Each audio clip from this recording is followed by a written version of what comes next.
amis auditeurs et chères auditrices de la robe numérique, je suis ravie de vous retrouver dans ce nouvel épisode où nous allons parler cybersécurité.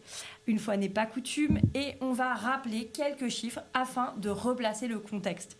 Le coût moyen d'une violation de données pour une PME est d'environ 130 000 euros. Autre chiffre, 41% des PME ne parviennent pas à récupérer leurs données après une violation et 94% des malwares sont distribués par le biais de courrier électronique. Il ne faut pas non plus oublier qu'un tiers des entreprises ayant versé une rançon ont été confrontées à une nouvelle attaque, donc comme une surinfection, une surattaque. Et enfin, on recense 330 000 attaques réussies contre des PME au cours de l'année 2023. Mais il n'y a pas que les PME. Les entreprises, mais également les collectivités territoriales et les établissements de santé sont des cibles privilégiées pour les attaquants pour principalement, je dirais, deux raisons. La première, c'est la nature des données, qui sont des données de santé, qui sont des données particulièrement intéressantes, qui sont de grande qualité pour les attaquants. Et puis parce que souvent, les PME, également les établissements de santé ou les collectivités territoriales, ont parfois une infrastructure dont la sécurité est relativement plus faible que le niveau général. Et ce constat que je vous partage, mon invitée Anne Doré l'a également réalisé et elle a fondé ADEL, un cabinet de conseil et un organisme de formation dédié à la cyber pour les dirigeants, afin que ces dirigeants et leurs collaborateurs et les collaborateurs arrivent à maîtriser le risque cyber, à renforcer leur cyber-résilience, donc on va parler de gestion de crise, et à développer une culture de la cybersécurité au sein de leurs équipes. Anne, bonjour et bienvenue au micro de la robe numérique. Merci, bonjour Nana, merci de m'accueillir. Alors, on se rencontre régulièrement au sein de salons, séminaires et conférences. Est-ce que tu peux nous expliquer pourquoi ce choix d'un cabinet dédié à la cyber et à l'accompagnement, je dirais, principalement, mais pas que, des dirigeants, avec cette idée, cette démarche d'amélioration continue de la culture cyber. Et puis, peux-tu aussi nous présenter en quelques mots ton parcours que je sais déjà bien costaud? Alors, en fait, je pense que l'idée de fonder Adel, bien justement, c'est la résultante de mon parcours. Donc, j'ai fait 12 ans dans un cabinet de conseil, Big Four. Après, j'ai rejoint IBM où j'ai passé aussi une douzaine d'années sur la partie conseil. Et là, les premières missions, c'était des missions de gouvernance de la donnée. Donc c'était intéressant, il y avait déjà cette transversalité, cette expertise autour de la gestion et du coup, ipso facto, de la protection de la donnée. Après, je suis passée responsable grand compte stratégique et comme j'aime bien l'international, je m'occupais d'entités qui étaient avec des entités à l'étranger. Et j'ai eu l'occasion d'accompagner le CISO d'un de mes clients qui, lors d'un événement IBM à New York, qui était organisé par Ginny Rometty, notre PDG de l'époque, et qui était dédié à la cybersécurité. Et ce qui m'a impressionné, donc je parle de ça il y a à peu près 7 ans maintenant, ce qui m'a impressionné à l'époque, c'est que sur les tables rondes, donc c'était que des profils seniors, puisque la personne qui hébergeait, c'était la PDG d'IBM Monde, ipso facto, les personnes qu'elle avait conviées étaient des profils assez lourds. Et en fait, sur les tables rondes, il n'y avait que des responsables métiers, que des COMEX de grands groupes, dont le responsable de groupe de la production du groupe Toyota, des directeurs financiers. Il n'y avait pas de responsable technique, il n'y avait pas de responsable informatique. Et pourtant, tous ces gens-là, comme c'était un événement dédié à la cybersécurité, parlaient du risque, de l'importance de la cybersécurité, de la cyber-résilience pour eux.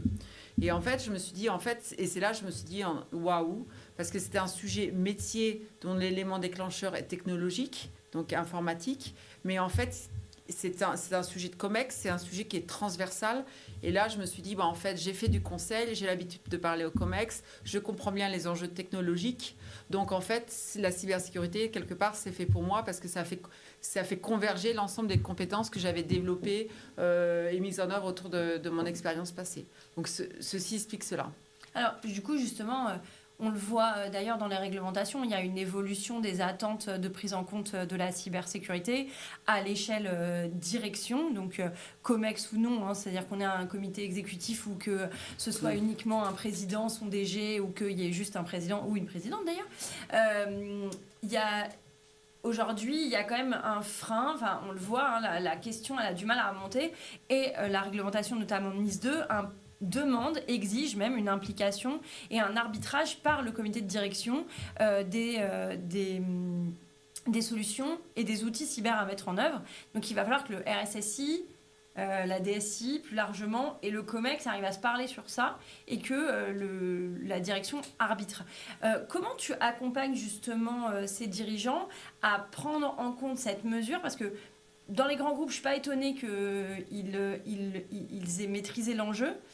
Dans les PME, on le sait, dans les collectivités territoriales aussi, c'est plus compliqué à appréhender pour plein de raisons et parfois culturelles d'entreprise ou sectorielles. Comment du coup tu accompagnes les dirigeants à se positionner sur cette question? Il faut qu'ils soient motivés déjà pour venir faire une formation cyber.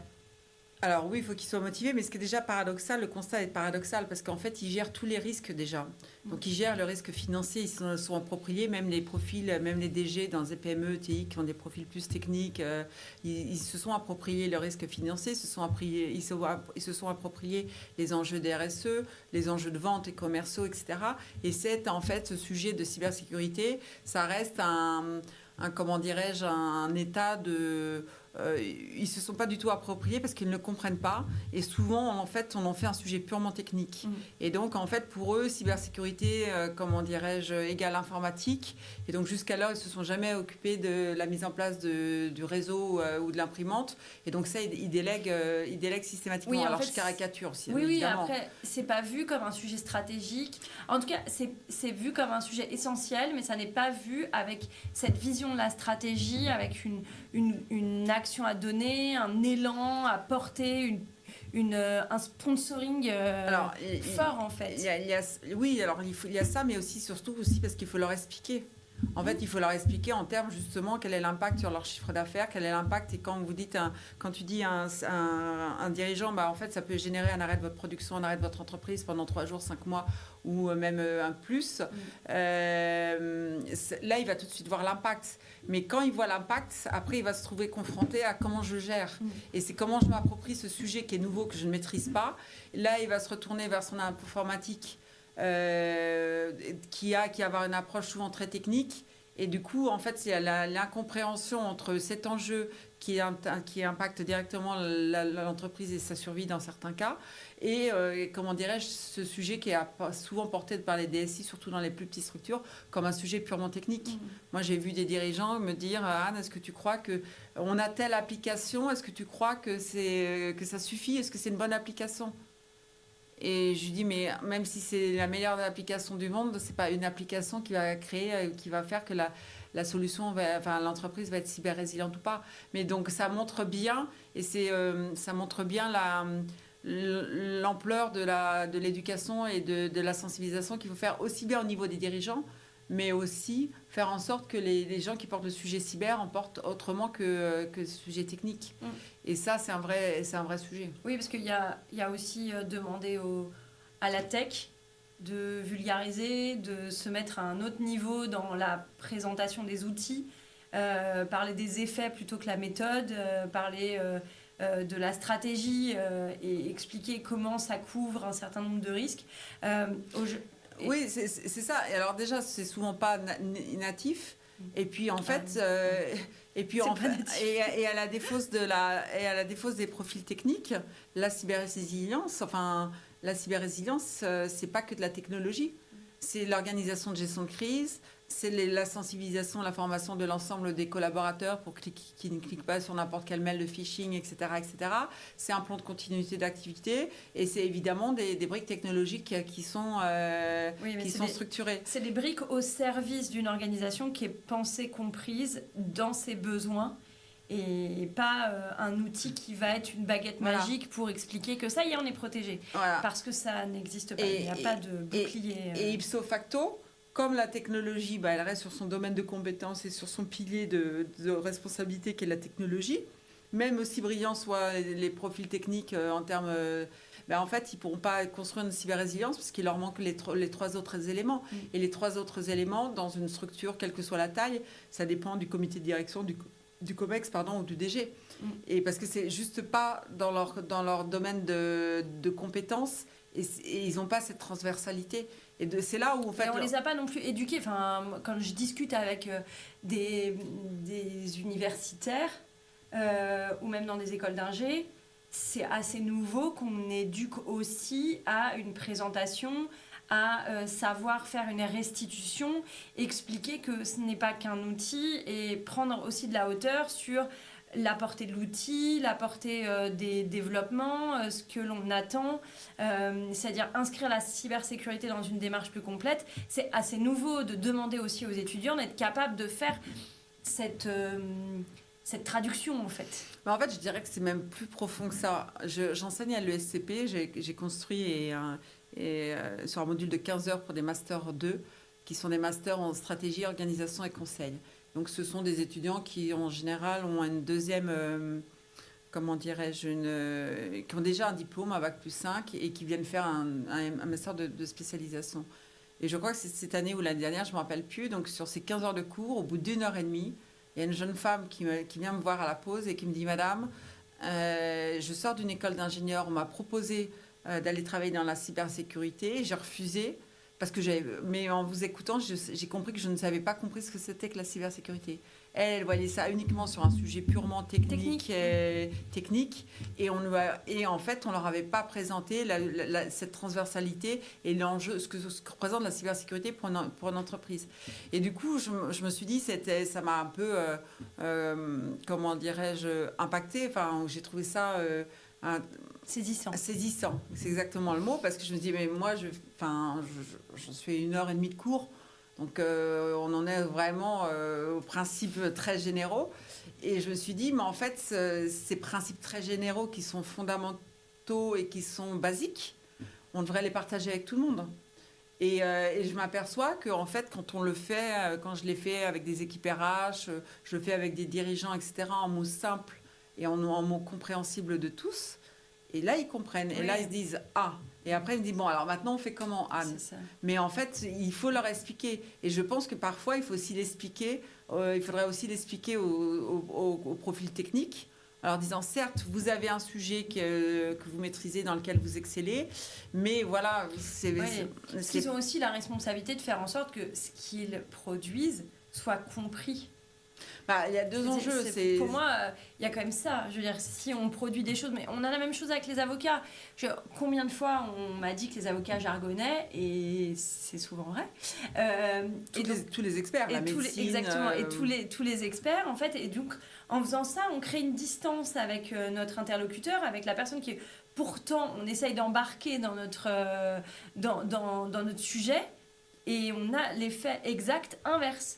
Et je pense qu'au niveau des RSSI, des DSI, même dans les projets plus larges que la cyber, mais également les projets data, etc., il y a vraiment cette distance, alors qu'en réalité, il faudra vraiment qu'on essaye de faire en sorte que ça se rapproche pour que les enjeux soient compris, les méthodologies soient compris, les impacts soient compris, et soient compris de l'orga gouvernance, mais aussi au niveau métier, quoi.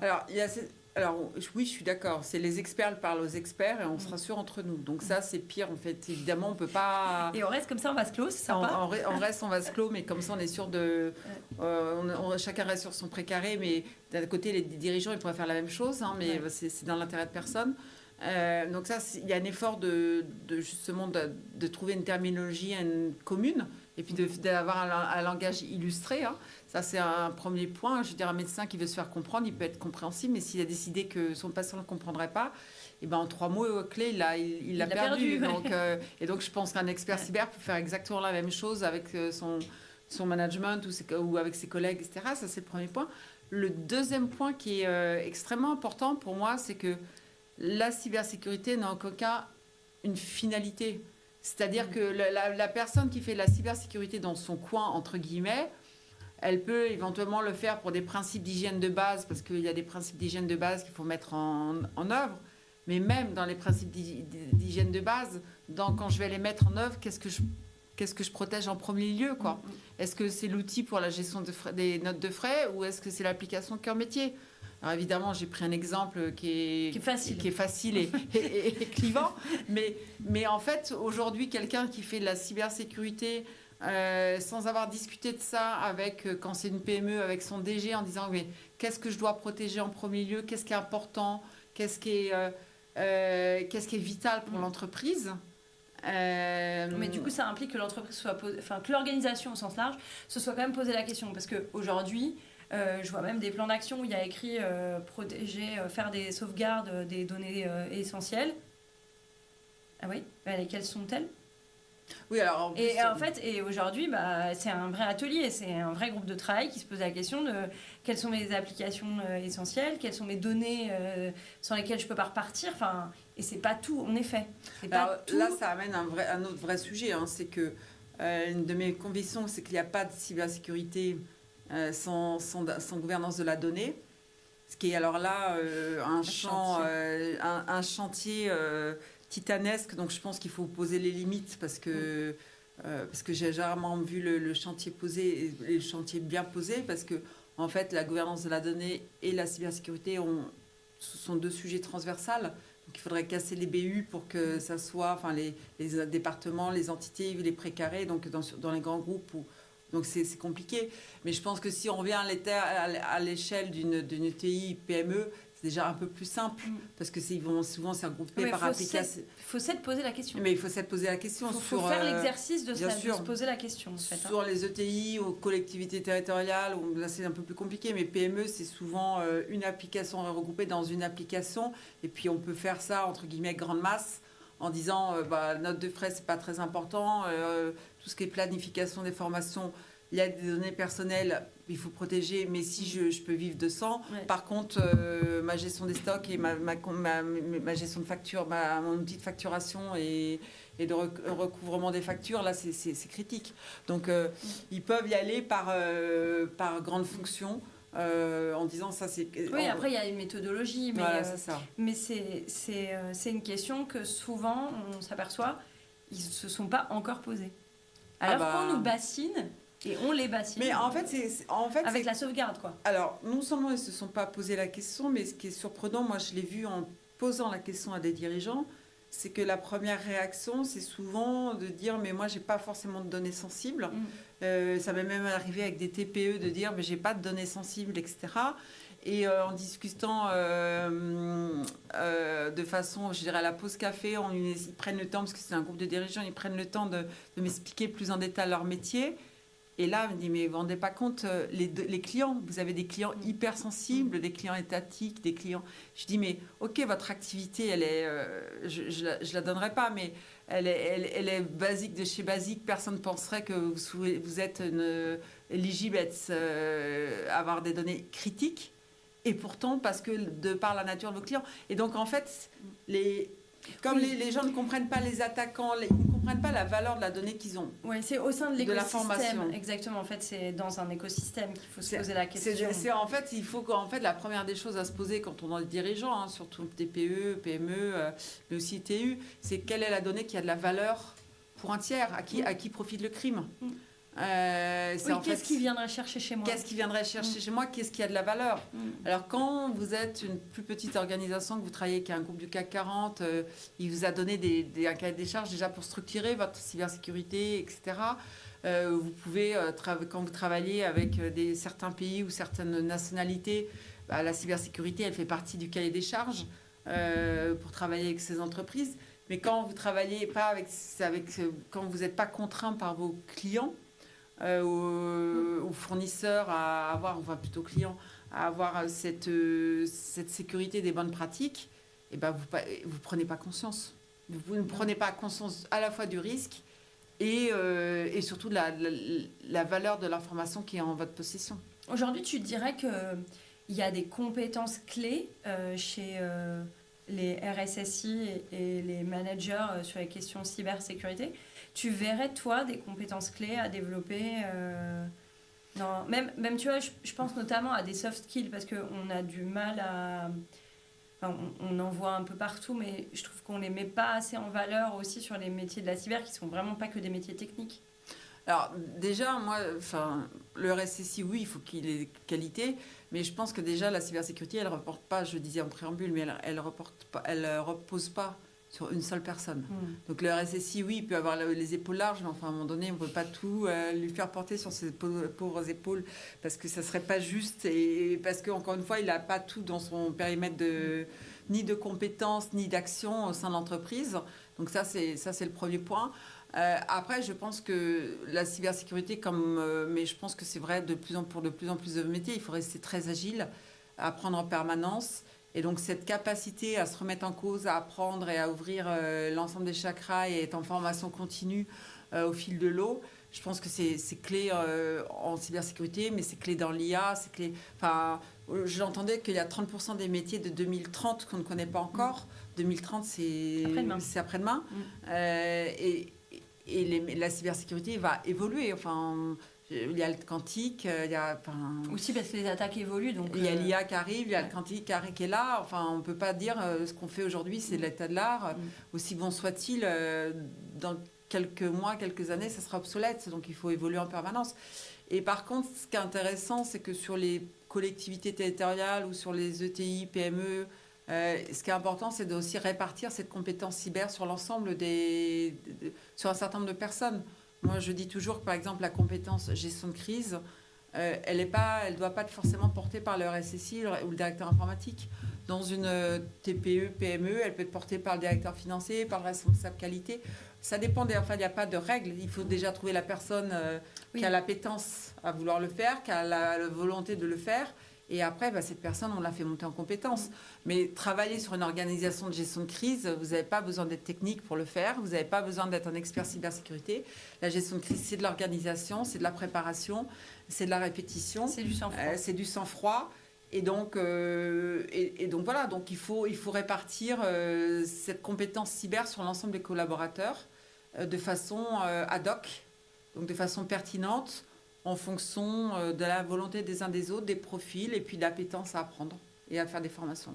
On arrive à la fin du podcast. À quoi tu as envie de dire non aujourd'hui ? Oula, c'est une question... je dirais peut-être... non, c'est pas une fatalité. Non, la cybersécurité n'a pas une fatalité. Il faut se l'approprier. Et il faut d'autant plus se l'approprier que maintenant, elle est structurelle. C'est un élément qui est structurel à l'entreprise, structurel à la mise en œuvre et à la réalisation, à l'atteinte des objectifs de l'entreprise. Donc, moi, je préfère finir sur quelque chose de positif en disant... Justement, à quoi tu as envie de dire oui ? Oui, c'est possible. Et oui, c'est gérable. Ok.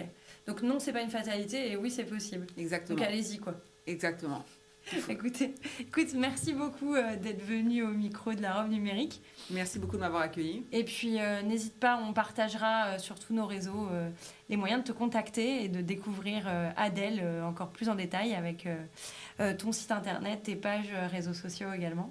Merci beaucoup et merci de ton accueil. Et avec plaisir. Tu reviens quand tu veux, merci. Merci, au revoir.